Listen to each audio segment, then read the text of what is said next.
Presentamos la moladora angular a batería Hilti AG6D22, una de las herramientas profesionales más avanzadas y seguras del mercado para corte y desbaste.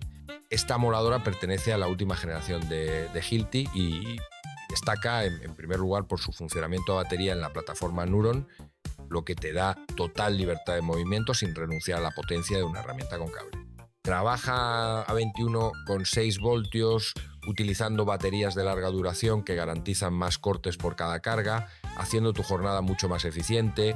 En cuanto a sus características técnicas, está diseñada para discos de hasta 125 milímetros de diámetro y tiene un peso muy contenido de solo 2 kilos sin la batería. Su motor es sin escobillas, lo que significa menos mantenimiento, mayor durabilidad y un rendimiento constante incluso en trabajos prolongados, ¿no? Además es capaz de alcanzar las 8.500 revoluciones por minuto, permitiendo cortes precisos y rápidos. La ergonomía también está muy cuidada, la empuñadura es fina y el diseño compacto, lo que facilita el uso en espacios reducidos y reduce la fatiga del operario.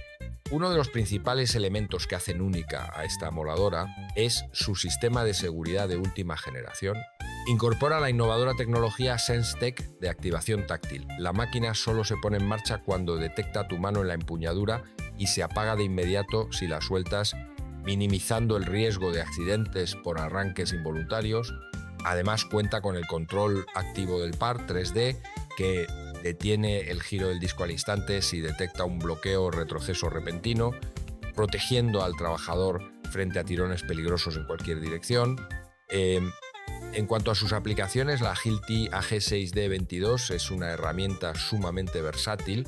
Permite cortar y desbastar materiales como ferralla, tubos, chapas y superficies metálicas, eliminar restos de soldadura, hacer ranuras, rebajar y dar acabados a distintos metales, pero también es perfectamente válida para materiales de obra, corta y amola hormigón, mampostería, tejas o piedra, convirtiéndose en una opción ideal tanto para trabajos en metalistería como en construcción y reformas. La calidad es otro de los sellos distintivos de Hilti. El empleo de materiales resistentes, la ingeniería de precisión y la fiabilidad de su tecnología la convierten en una inversión segura tanto para profesionales exigentes como para cualquier usuario que valore la eficacia y la seguridad en el trabajo diario. El doble de velocidad de corte respecto a modelos anteriores, sumado a la autonomía y ergonomía, hacen de esta máquina una de las mejores opciones para profesionales que necesitáis una herramienta robusta, duradera y de alto rendimiento. Os dejo enlaces en la descripción del vídeo y os emplazo a pulsar like y suscribiros al canal.